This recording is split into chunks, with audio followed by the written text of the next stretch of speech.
Assalamualaikum warahmatullahi wabarakatuh. Halo semua, selamat datang di video pembelajaran mata kuliah Technopreneurship. Dan pada video kali ini, saya akan membahas salah satu materi yang cukup penting untuk perkuliahan kita, yaitu tentang menemukan ide bisnis, dan juga saya akan membahas terkait analisis SWOT dan juga metode SMART. Nah, jadi apa sih ide bisnis, analisis SWOT, apa itu metode SMART, dan apa pentingnya atau apa kaitannya juga dengan perkuliahan kita di semester ini? Oke, langsung saja kita bahas dulu ya dari apa yang dimaksud dengan ide bisnis. Jelaslah kalian pasti bisa mendefinisikan apa itu ide bisnis, tapi secara umum ide bisnis ini adalah konsep atau gagasan yang menjadi dasar untuk memulai usaha atau bisnis. Jadi ide bisnis ini masih berupa konsep dan gagasan, makanya masih disebut sebagai ide. Lalu apa pentingnya si ide bisnis ini? Oke. Mengapa ide bisnis ini penting? Simple, karena ide bisnis yang dipikirkan dengan lebih matang, peluang untuk berhasilnya itu lebih besar. Nah, jadi pada mata kuliah Technopreneurship ini kita akan belajar membuat suatu bisnis, tapi tidak langsung ada begitu saja, tidak membuat produknya saja, tapi kita mulai dari pengkonsepan, dari gagasan, mengapa bisnis ini penting, mengapa perlu dijalankan bisnis ini, dan mengapa ide tersebut bagus. Oke, nah jadi kita mulai dulu dari sumber ide bisnis. Jadi ide bisnis sendiri sebetulnya kadang kalau kita lagi ngelamun, kita lagi diem satu waktu, kadang muncul gitu, oh kok saya pengen jualan ini, kok saya ingin membuat ini, kemudian saya jual di sini, saya ingin jadi afiliator atau apa. Nah itu adalah ide bisnis. Karena bisnis ini ya eratanya dengan proses niaga atau proses jual beli, di dalamnya ada hal itu. Nah, tapi secara umum kita bahas dulu sumber ide bisnis itu bisa beragam. Nah, yang pertama itu dari keahlian atau keterampilan. Kemudian dari hobi dan juga kesukaan, selanjutnya dari permasalahan sekitar, pengamatan dan riset, pengalaman kuliah atau kerja, dan juga tren pasar. Nah, kita kan dari program studi teknik lingkungan, seharusnya kalian bisa mulai berpikir dari keahlian, kemudian dari permasalahan, dari pengamatan dan pengalaman kuliah kalian yang berkaitan dengan lingkungan. Nah, coba kalian lihat selama kalian berkuliah di sini, apa saja mata kuliah atau apa saja pelajaran lah ya yang mempunyai potensi untuk dibisniskan, yang bisa menjadi sumber penghasilan kalian. Itu kalau kalian pikirkan baik-baik itu pasti ada. Terlebih angkatan kalian ini sudah mulai mempelajari juga literasi digital, proyek literasi digital, artificial intelligence, dan lain sebagainya. Seharusnya kalian bisa mulai berpikir bahwa kalian punya keahlian apa dan kalian bisa eh, buatkan konsep bisnis dari keahlian tersebut. Atau yang misalnya mata kuliah lain ya, ada gambar teknik, kemudian ada eh, pengolahan air minum, dan yang lain lah ya. Itu ada banyak. Kemudian kita bahas satu-satu, mulai dari keahlian dan keterampilan. Nah, keahlian dan keterampilan, contohnya apa? Desain grafis, fotografi, videografi, web developing, public speaking. Nah, keahlian dan keterampilan ini bisa kita bedakan dengan hobi. Kalau hobi itu ya kita lakukan saja karena senang. Kalau keahlian itu sesuatu yang dilakukan secara berulang-ulang, baik karena paksaan, karena tuntutan, atau karena memang kalian memang ingin menguasai hal tersebut. Jadi beda. Jadi kalau misalkan kalian hanya mengambil kamera, kemudian potret-potret, senang memotret, tapi kalian tidak mempelajari terkait angel, terkait pencahayaan, terkait ya aturan-aturan fotografi lainnya, yaitu tidak bisa dikatakan sebagai keahlian. Kemudian juga sama halnya dengan web developing. Itu kan ada flowchartnya, ada alurnya jika kita ingin membuat web. desain juga sekarang kan desain ini sudah semakin sederhana gitu, sudah semakin dan kalian juga saya lihat di berbagai mata kuliah sudah bisa membuat desain-desain yang bagus untuk presentasi dan itu sudah banyak yang menjadikannya sebagai sumber pemasukan atau bisnis. Public speaking, nah yang public speaking ini bisa juga jika ditekuni dengan baik, itu bisa menjadi suatu hal yang memberikan pemasukan bagi kalian. Nah, kita lihat dulu di sini dari keahlian bisa menjadi beberapa bisnis. Yang pertama itu ada jasa desain atau ilustrator atau misalkan kan sekarang itu kalau kalian pernah dengar desain di Canva itu bisa dijual di Link, LYNK, link gitu. Kemudian juga desain-desain kalian bisa kalian masukkan di beberapa web sampai ada orang yang eh, ingin membeli gitu. Atau bisa juga jasa desain kalian daftar sebagai eh, freelancer gitu. Freelancer kemudian kalian buat timnya seperti apa, akhirnya itu menjadi suatu bisnis. Fotografi, videografi bisa ya jasa fotonya kalian jual atau misalkan stok stok foto atau video dari kalian kalian upload di stock photos di Canva, di Link atau di imagery yang lain itu bisa sekarang dijual. Bahkan saya pernah lihat juga ada orang yang menjual setiap barang itu kayak nasi, pisang, kulit pisang, daun pisang, itu difotoin, dimasukin ke web, satu fotonya itu dijual 1.000, 2.000, kurang lebih 0,0 sekian dolar. Tapi karena yang belinya ada ribuan, ya akhirnya itu jadi bisa menghasilkan jutaan juga. Web developing, kalian bisa membuat jasa pembuatan web. Public speaking, nah kalian bisa menjadi MC profesional atau Master of Ceremony yang dibayar per kegiatan atau dikontrak bahkan ya oleh perusahaan. Nah, sekarang hobi atau kesukaan. Bedakan dengan keahlian. Contohnya apa? Menjahit, makan, memasak, menulis, mainan. Nah, ini juga terkait menjahit. Ini menjahit, menulis, ini memang dua-duanya juga butuh skill ya. Tapi di sini saya masukkan ke hobi atau kesukaan. Jadi eh, hal-hal yang berawal dari kesukaan. Kemudian ada makan, memasak, dan juga kesukaan kalian pada mainan misalnya. Nah, kalian ubah jadi suatu ide bisnis, jadi jasa jahit, kemudian bisa membuka kafe atau resto, penulis, freelancer, mainan. Kalian suka karena kalian suka mainan, kalian udah Hot Wheels misalkan atau action figure dari kalian kecil sampai kalian besar ternyata banyak dan ternyata harganya fluktuatif dan bahkan banyak yang harganya udah naik. Ya, akhirnya kalian buka toko mainan baik secara online ataupun offline. Nah, tapi ya balik lagi ya keahlian dan kesukaan ini eh, pastinya kalau kayak menjahit, menulis itu tetap butuh keahlian. Tapi kalau misalnya eh, tidak suka juga itu jadi hal yang sulit untuk dikembangkan. Karena lowongan kerjanya ya tidak sebanyak yang ini ya, yang desain grafis, fotografi, web developing gitu. Kayak menjahit itu mungkin bisa eh, kalau dia hobi itu biasanya menghasilkan lebih banyak dibandingkan dia hanya bekerja biasa saja. Oke, selanjutnya dari permasalahan sekitar. Misalnya ada sampah dapur, limbah pertanian, kertas bekas, makanan sisa.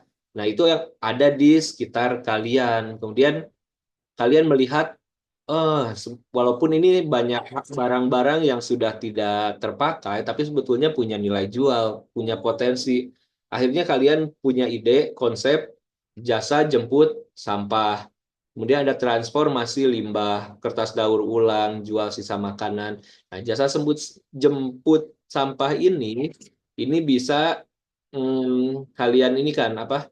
Kalian kembangkan ke dalam bentuk aplikasi, kemudian atau misalkan website. Nanti pemasukannya dari mana ya? Bisa dari iklan, bisa dari investor. Limbah pertanian itu kan banyak, ada scam bisa diolah jadi briket atau misalkan juga limbah pertanian seperti kulit-kulit ya, atau cangkang lah ya, cangkang kelapa itu juga bisa kalian manfaatkan.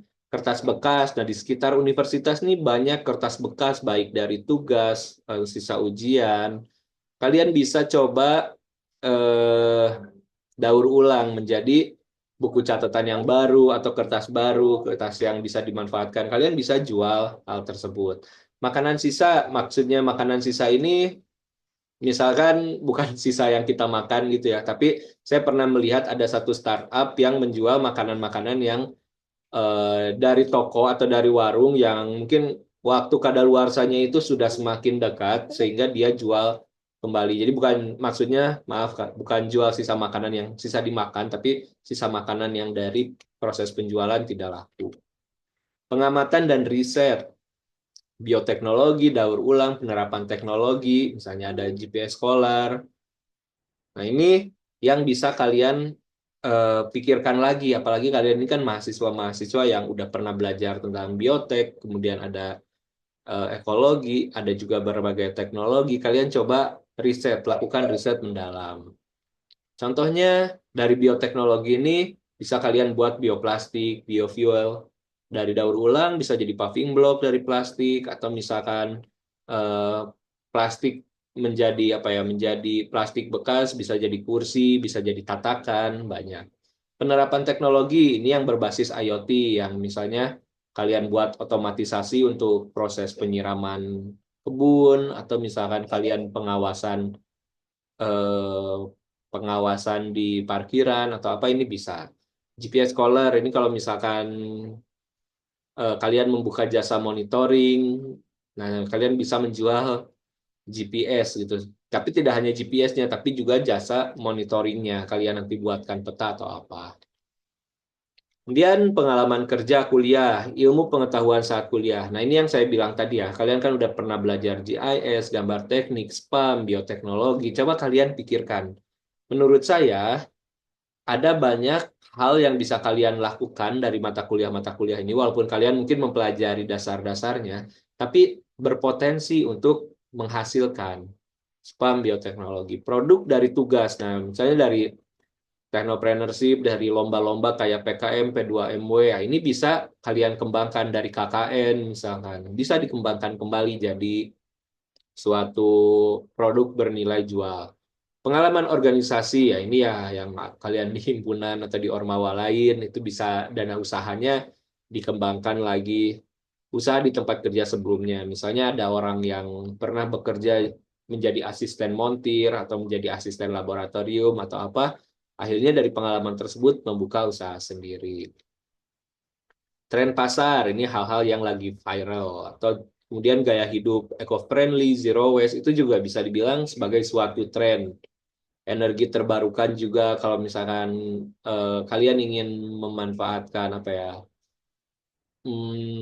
kalian ingin memanfaatkan konsep-konsep energi terbarukan kepada produk, misalnya ada solar cell, penghasil listrik tenaga saya sinar matahari, kalian gabungkan ke topi misalnya ya. Ini kan udah selain eh, itu bisa ada energi terbarukan.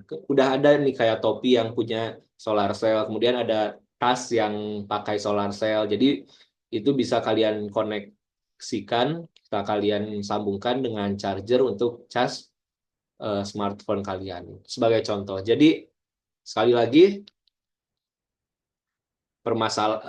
bisa dari banyak hal ya, mulai dari keahlian, hobi, permasalahan sekitar, pengamatan dan riset, pengalaman kerja dan kuliah, serta tren pasar. Jadi itu adalah berbagai sumber berbagai hal yang bisa kalian jadikan sebagai sumber ide bisnis. Nah, oke. Setelah kalian banyak, sekarang coba kalian pikirkan satu ide bisnis. Jadi kalau kalian dengarkan saya terus, kalian jadi tidak berpikir. Sekarang saya kasih waktu beberapa detik. Coba kalian pikirkan ide bisnis dari perkuliahan kalian, dari pengalaman kalian, sekitar rumah kalian, atau dari hobi kalian. Apa sekarang silahkan pikirkan. Ya, boleh kalian tulis juga di kertas atau tulis di HP kalian. Nah, sekarang ide itu bisa jadi banyak gitu. Tiba-tiba ada dalam satu waktu terpikirkan 4 ide sekaligus di kepala, atau dua ide sekaligus. Tapi kan kita itu punya keterbatasan modal, keterbatasan waktu, tenaga. Ya mungkin kita harus fokus dulu pada salah satunya.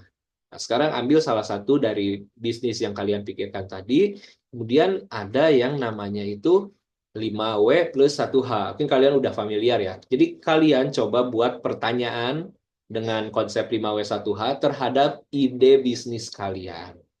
Yang pertama itu apa? Apa ide bisnis yang ingin dijalankan? Nah, tadi kan udah saya suruh, jadi harusnya ini udah ada. Kemudian, apa masalah yang ingin diselesaikan? Apakah masalah keuangan misalkan, atau misalkan masalah lingkungan, masalah sosial. Jadi semua bisnis itu bisa berawal dari masalah yang berbeda-beda. Bisa masalah kalian terlebih dahulu, bisa masalah lingkungan dahulu, bisa masalah sosial dahulu. Apa keunikan bisnis dibanding kompetitor? Nah, ini penting. Apa yang menjadikan bisnis kalian itu unik? Kalau misalkan biasa saja dan udah banyak, ya itu peluang untuk berkembangnya pasti lebih susah. Why? Mengapa bisnis ini penting?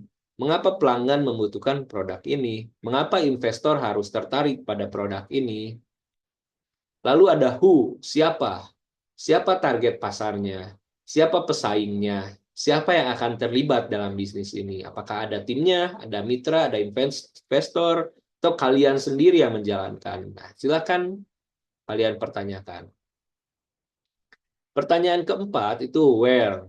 Di mana bisnis akan dijalankan? Apakah akan ada tokonya secara fisik atau misalkan tokonya online saja? Di mana bahan baku diperoleh? Apakah jauh, dekat? Di mana pelanggan dapat membeli produk? Apakah harus langsung, harus online? Apakah harus melalui reseller? Itu juga harus dipikirkan. When? Kapan bisnis akan diluncurkan? Kapan waktu terbaik untuk promosi atau ekspansi? Kapan tren pasar bisa dimanfaatkan? Dan yang how?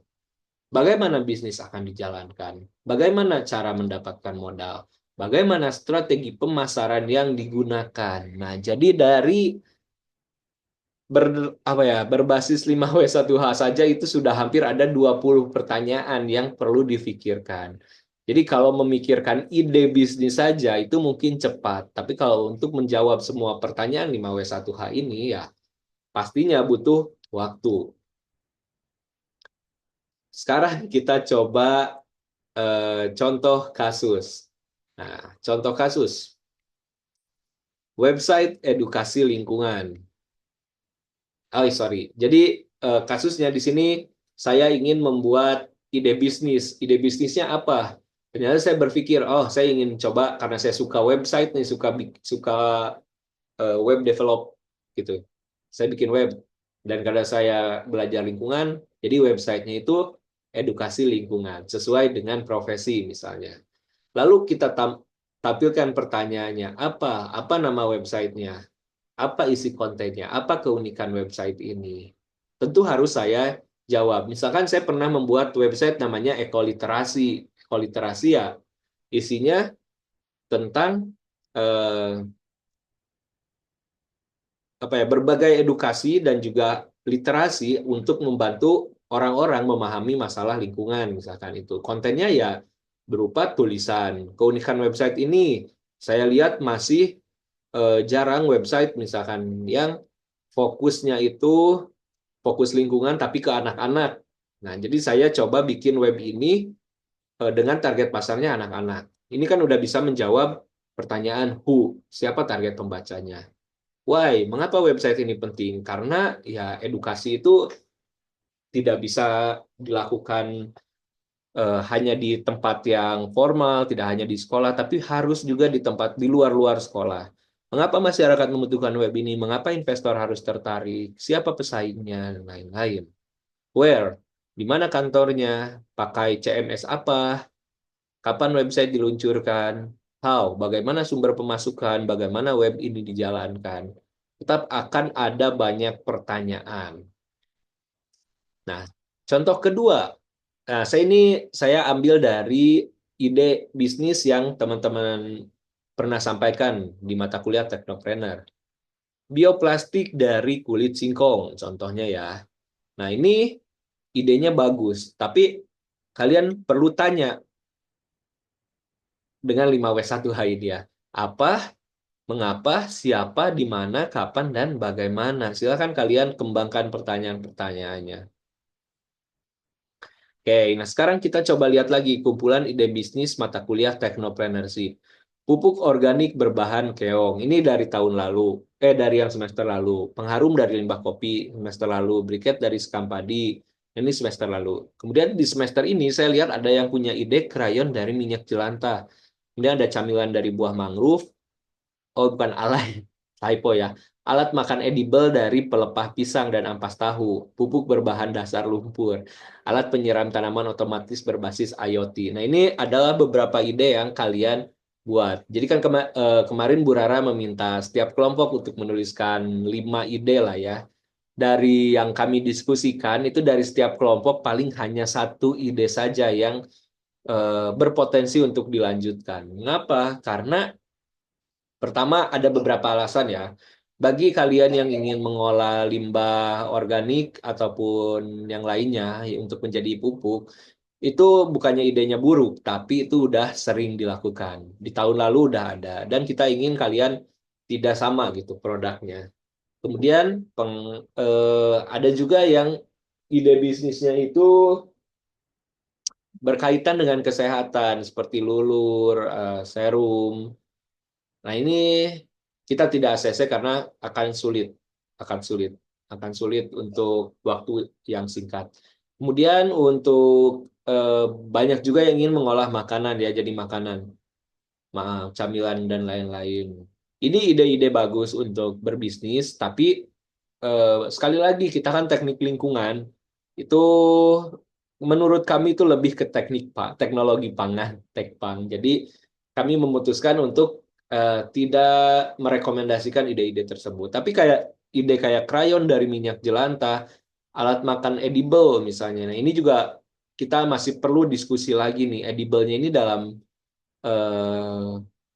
nanti seperti apa gitu, dan bagaimana kalian akan mengujinya. Kalau krayon dari minyak jelantah ini kan begitu ada krayon ini kan langsung kalian gunakannya ke kertas, tidak ke kulit atau ke apa. Jadi ini bisa dilaksanakan.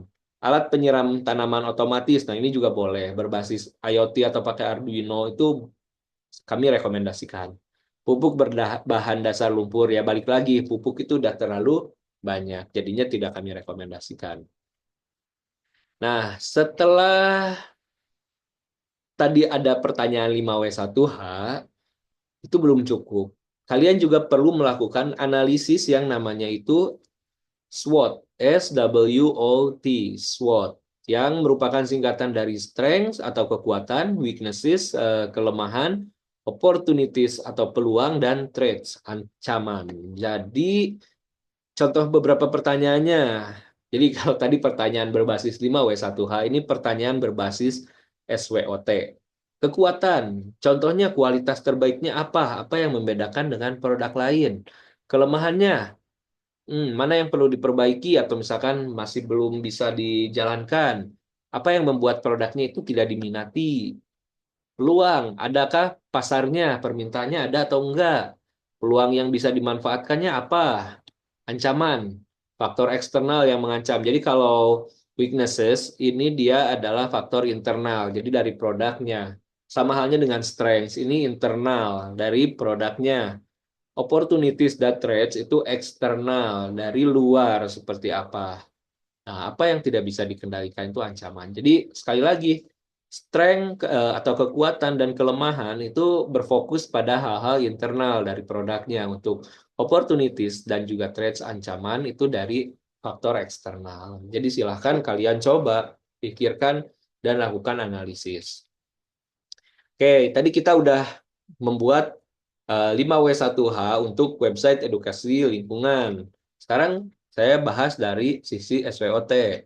Strengths ini bisa mendukung eh, tujuan global berkelanjutan, Sustainable Development Goals, sehingga peluang pendanaan atau hibah itu selalu ada. Potensi kolaborasi, oke ini juga bisa, bisa.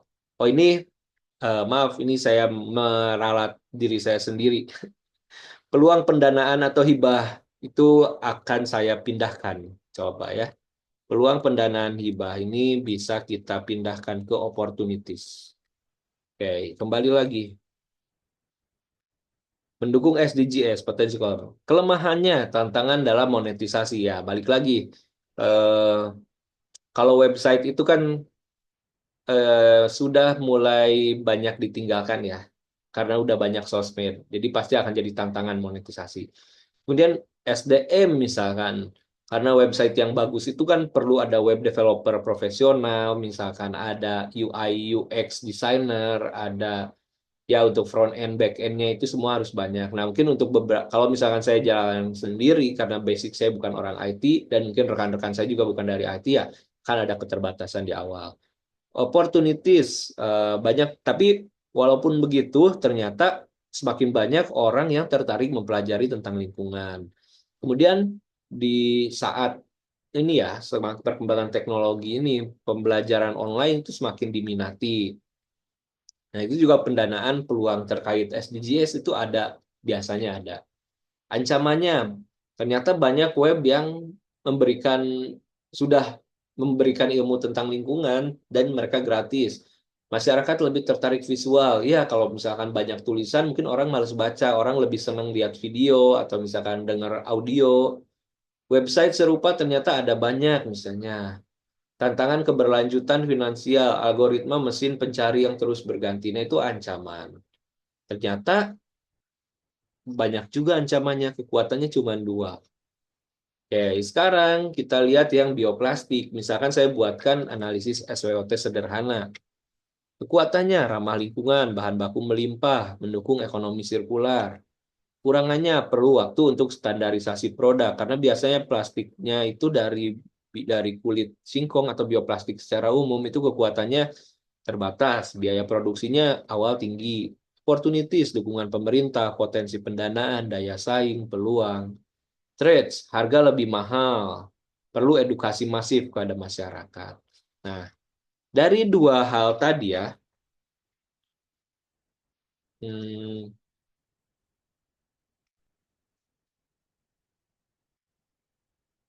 misalnya yang ini, oh ya langsung. Nah, ini ada satu hal yang bisa kalian pertimbangkan. Jika kekuatan dan opportunity, strength dan juga opportunity lebih banyak dari weaknesses dan trade, maka lanjutkan. Nah, sekarang kita lihat yang bioplastik nih. Ternyata kekuatannya 3, peluangnya itu 5, 8. Weaknessesnya 2, trades-nya 2, 4. 8 lawan 4. Ya, berarti dia lebih condong ke berpotensi untuk dilanjutkan. Tapi kita lihat dengan yang ini, yang website edukasi lingkungan. Kekuatannya cuma 2, opportunities-nya 3, 5, weaknesses 2. Trades-nya ada 5, 7. 5 lawan 7. Ternyata hal negatifnya itu lebih banyak. Berarti kemungkinan tidak direkomendasikan. Nah, kurang lebih analisis SWOT itu ya seperti itu. Nah, kemudian setelah analisis SWOT, sorry, SWOT, dalam pengerjaan mata kuliah Technopreneurship ini, kita coba terapkan metode SMART untuk produk akhir kita. Nah, ini apa aja SMART? Spesifik, measurable, attainable, relevant, dan time-based. Untuk spesifik, ya produknya harus spesifik, satu aja gitu. Nggak usah dalam satu kelompok itu 3 produk, 2 produk, satu cukup. Measurable, ya ini bisa diukur ya. Produknya itu untuk yang measurable dan attainable, ini bisa diukur dalam artian kalian kan mempunyai waktu ya, time base 1 semester atau kurang lebih 4 bulan dan udah kepotong nih beberapa minggu untuk brainstorming. Jadi kurang lebih kalian punya waktu 3 bulan, kepotong UTS UAS paling 2 bulan. Nah, jadi dalam 2 bulan itu apa yang masuk ke kategori smart ini? Kalian ingin membuat alat penyiram otomatis dalam 2 bulan, apakah bisa atau tidak? Ada yang ingin membuat bioplastik, bisa atau tidak gitu. Nah, itu kalian yang harus tentukan.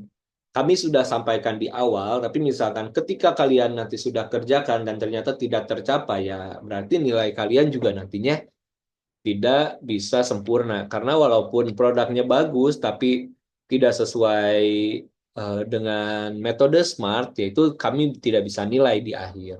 Jadi kami hanya menilai produk yang memang nantinya sudah jadi. Oke, nah jadi itu saja yang bisa saya sampaikan.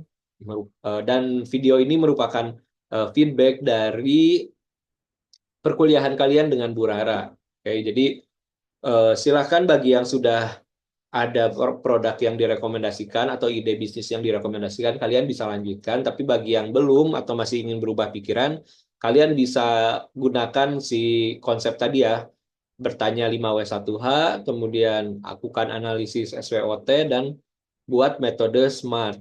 Apakah oke atau tidak? Kalau menurut kelompok kalian oke, dan kami juga merekomendasikan, silahkan dilanjut. Oke, itu saja dari saya dan juga dari Bu Rara ya. Terima kasih banyak atas perhatiannya. Akhir kata, wassalamualaikum warahmatullahi wabarakatuh.